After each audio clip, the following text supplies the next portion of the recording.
आप सभी भक्तों को मेरी ओर से जय श्री राधे, जय श्री कृष्ण। और मैं कुछ आप लोगों से अपने विचार शेयर करने के लिए आपके सामने आया हूँ।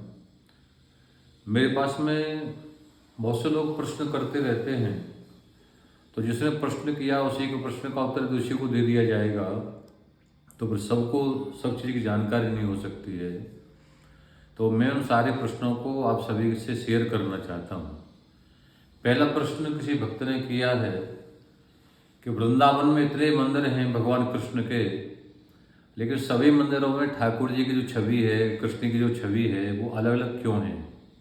तो अलग अलग तो होगी ही, क्योंकि ठाकुर जी की प्रतिमा कुछ तो अपने आप प्रकट हुई हैं, गोस्वामी पाद जो सेवा जिन्होंने की है उनके लिए। तो वो वैसे भी अनेक रूप रूपाय विष्णुवे प्रभु विष्णुवे, परमात्मा का एक रूप नहीं है, परमात्मा के भिन्न भिन्न रूप होते हैं। तो उसमें संशय नहीं करना चाहिए कि कृष्ण एक हैं तो मूर्ति अलग अलग क्यों है, क्योंकि मूर्ति तो चित्रकार लोग अक्सर बनाते हैं, तो अपने अपने भाव से और अपने अपने विचार से जैसा उन्होंने सोचा वैसी मूर्ति बनाते हैं। तो पहला प्रश्न ये हुआ।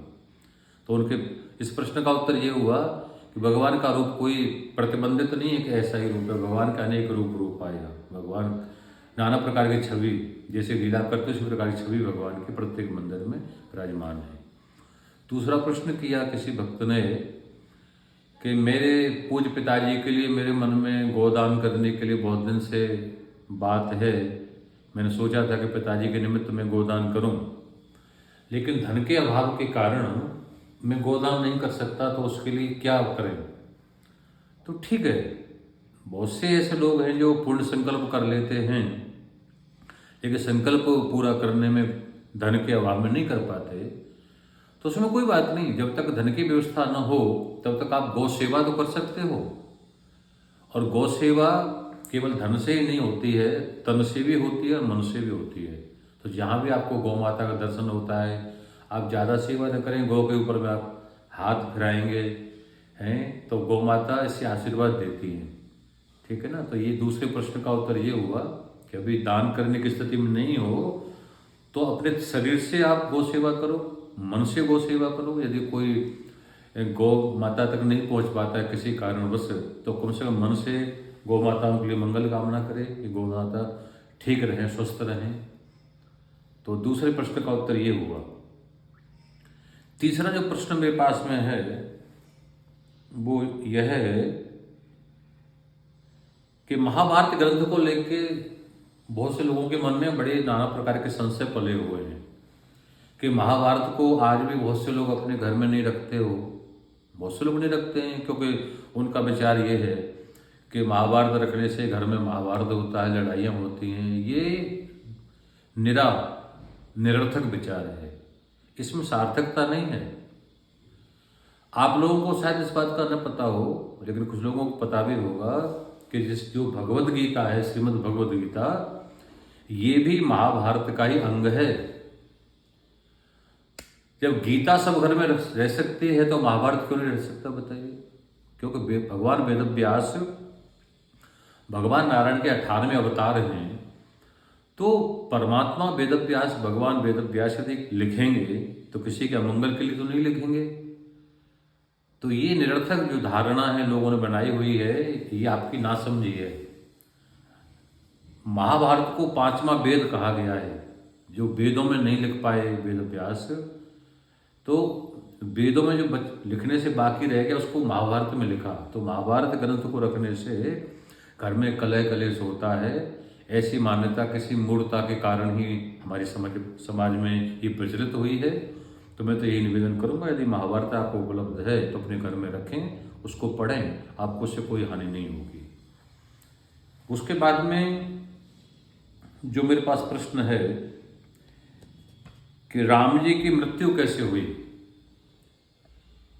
इस प्रश्न में जो मृत्यु शब्द है वो ठीक नहीं है, क्योंकि परमात्मा का अवतार होता है और तिरोधान होता है। मृत्यु उसकी होती है जिसका जन्म होता है। परमात्मा का जन्म नहीं होता, परमात्मा का अवतार होता है, और परमात्मा की मृत्यु नहीं होती, उनका तिरोधान होता है। आपको लीला में लगता है कि राम जी की मृत्यु हुई, कि कृष्ण की मृत्यु हुई, बहेलिया ने बाण मारा, तो ये लीला है भगवान की। तो भगवान राम की मृत्यु नहीं हुई, भगवान ने सरयू में प्रवेश करके सबको अपने धाम, साकेत धाम भगवान श्री राम लेकर के गए, स्वयं भी गए, बाकी सभी अयोध्या वासियों को भगवान अपने धाम लेकर के गए।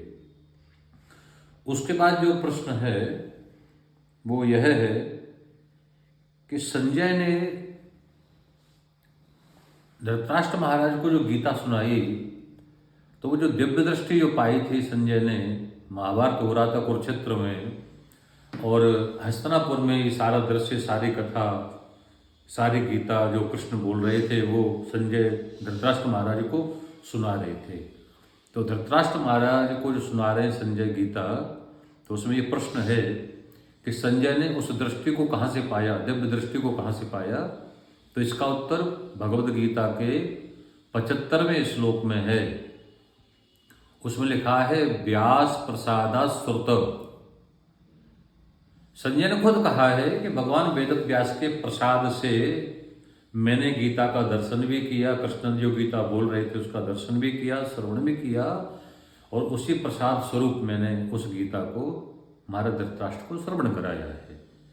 तो ये इस प्रश्न का उत्तर हुआ कि संजय ने जो दिव्य दृष्टि पाई थी वो भगवान वेद व्यास से पाई है। उसके बाद में गौ सेवा से क्या प्राप्त होता है, यह प्रश्न हुआ कि गौ सेवा से क्या प्राप्त होता है। अरे भाई आप समझे नहीं, देखो आपको यदि राम जी से प्रेम है तो राम मंदिर में जाते हो, कृष्ण से प्रेम है तो कृष्ण मंदिर में जाते हो, लेकिन आपने कभी सोचा कि भगवान ने एक ऐसा मंदिर बनाया है जिसमें सारे भगवान बैठे, सारे देवी देवता बैठे हुए हैं। तो सारे देवी देवता किस में बैठे हुए, गाय माता में बैठे हुए, गौ माता में। तो गाय माता की, गौ माता की सेवा करने से आपको अर्थ, धर्म, काम और मोक्ष चारों प्रकार का पदार्थ प्राप्त होता है। इसलिए गौ माता को आप समझे ही नहीं। यदि आप ऐसा प्रश्न करते हो तो इसका मतलब आपने गौ माता को समझा नहीं। गौ माता कोई पशु नहीं है, उसमें सारे देवी देवताओं का निवास है। यहाँ तक कि मलमूत्र अश्रेष्ठ होते हैं सभी के, लेकिन गौ माता का जो गोबर है उसमें आप जानते हो लक्ष्मी माता का निवास है, और जो गौ माता का मूत्र है उसमें गंगा का निवास है। तो गौ माता, आपने प्रश्न किया कि क्या प्राप्त होता है उसकी सेवा से, तो अर्थ, धर्म, काम और मोक्ष। एक श्लोक में लिखा है कि गावः सर्व सुख प्रदः, गावः मतलब गाय, सर्व सुख प्रदः मतलब कि गाय की सेवा करने से आपको सारे सुख प्राप्त होते हैं। इस प्रकार से आपके सभी प्रश्नों का संक्षिप्त रूप में मैंने उत्तर दिया है, और मुझे ये विश्वास है कि मेरे उत्तर से आप सभी जहाँ तक संतुष्ट और सेटिस्फाई होंगे। इसलिए आप भक्तों को मैं पुनः राधे राधे करके अपनी वाणी को विराम देता हूँ। राधे राधे।